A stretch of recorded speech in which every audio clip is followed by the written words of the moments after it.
Banks can only practice this money system with the active cooperation of government. First, governments pass legal tender laws to make us use the national fiat currency. Secondly, governments allow private bank credit to be paid out in this government currency. Thirdly, government courts enforce debts.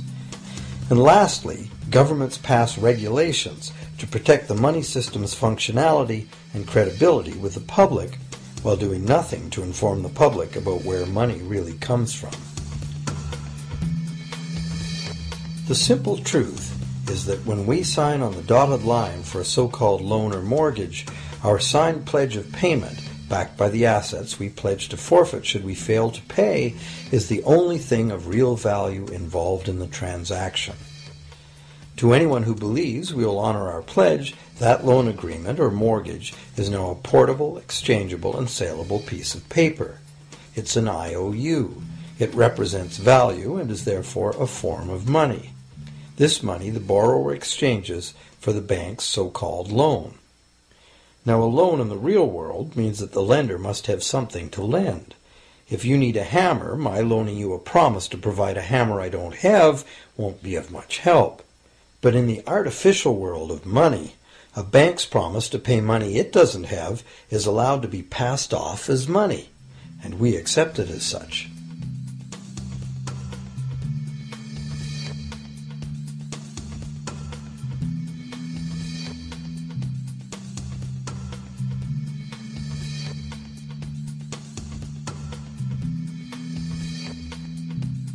Once the borrower signs the pledge of debt, the bank then balances the transaction by creating, with a few keystrokes on a computer, a matching debt of the bank to the borrower. From the borrower's point of view, this becomes loan money in his or her account, and because the government allows this debt of the bank to the borrower to be converted to government fiat currency, everyone has to accept it as money. Again, the basic truth is very simple. Without the document the borrower signed, the banker would have nothing to lend. Have you ever wondered how everyone, governments, corporations, small businesses, families, can all be in debt at the same time and for such astronomical amounts? Have you ever questioned how there can be that much money out there to lend? Now you know. There isn't. Banks do not lend money. They simply create it from debt. And as debt is potentially unlimited, so is the supply of money. And as it turns out, the opposite situation is also true. Isn't it astounding that despite the incredible wealth of resources, innovation, and productivity that surrounds us, almost all of us, from governments to companies to individuals, are heavily in debt to bankers? If only people would stop and think, how can that be? How can it be that the people who actually produce all the real wealth in the world are in debt to those who merely lend out the money that represents the wealth? Even more amazing is that once we realize that money really is debt, we realize that if there was no debt, there'd be no money.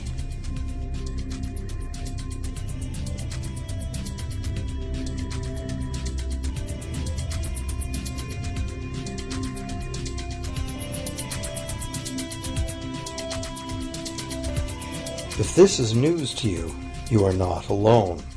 Most people imagine that if all debts were paid off, the state of the economy would improve. It's certainly true on an individual level. Just as we have more money to spend when our loan payments are finished, we think that if everyone were out of debt, there would be more money to spend in general. But the truth is the exact opposite. There would be no money at all. There it is. We are totally dependent on continually renewed bank credit for there to be any money in existence. No loans, no money, which is what happened during the Great Depression. The money supply shrank drastically as the supply of loans dried up.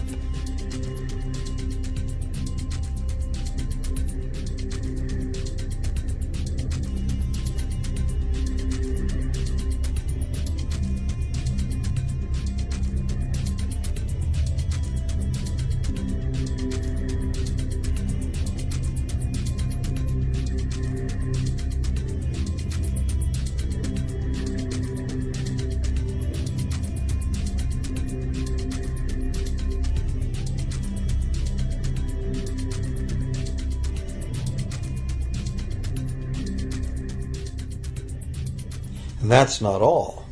Banks create only the amount of the principal. They don't create the money to pay the interest. Where is that supposed to come from?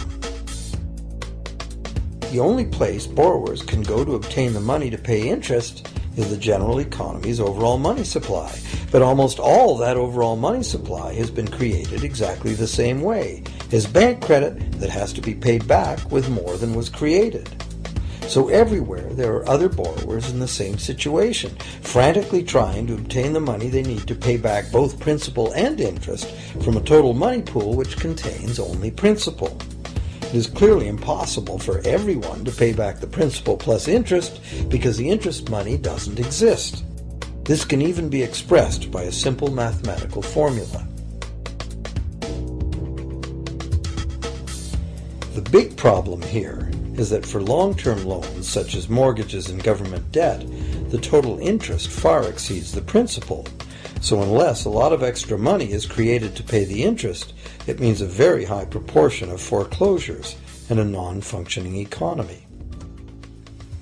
To maintain a functional society, the rate of foreclosure needs to be low.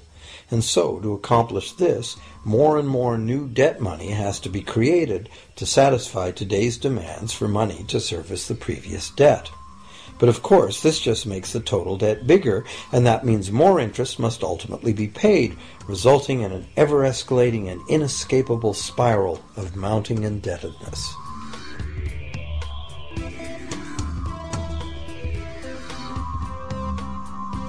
It is only the time lag between money's creation as new loans and its repayment that keeps the overall shortage of money from catching up and bankrupting the entire system. However, as the bank's insatiable credit monster gets bigger and bigger, the need to create more and more debt money to feed it becomes increasingly urgent. Why are interest rates so low? Why do we get unsolicited credit cards in the mail?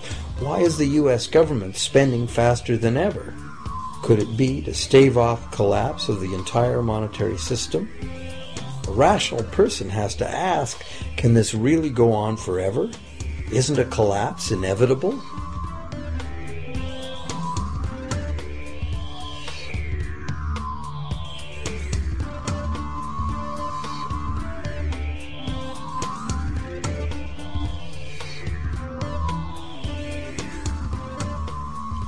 Money facilitates production and trade.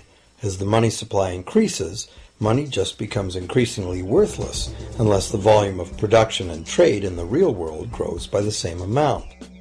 Add to this the realization that when we hear that the economy is growing at 3% per year, it sounds like a constant rate, but it's not. This year's 3% represents more real goods and services than last year's 3% because it's 3% of the new total. Instead of a straight line, as is naturally visualized from the words, it is really an exponential curve getting steeper and steeper. The problem, of course, is that perpetual growth of the real economy requires perpetually escalating use of real-world resources and energy. More and more stuff has to go from natural resource to garbage every year, forever, just to keep this system from collapsing.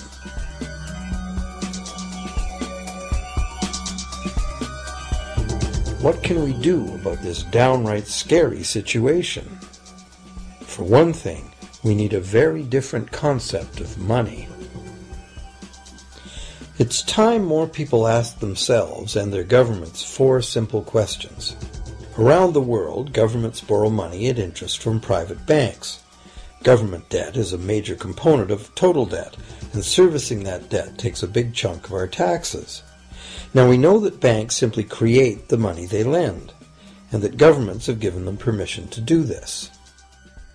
So the first question is, why do governments choose to borrow money from private banks at interest when government could create all the interest-free money it needs itself? And the second big question is, why create money as debt at all? Why not create money that circulates permanently and doesn't have to be perpetually re-borrowed at interest in order to exist? The third question, how can a money system that can only function with perpetually accelerating growth be used to build a sustainable economy? Isn't it logical that perpetually accelerating growth and sustainability are incompatible? And finally, what is it about our current system that makes it totally dependent on perpetual growth? What needs to be changed to allow the creation of a sustainable economy?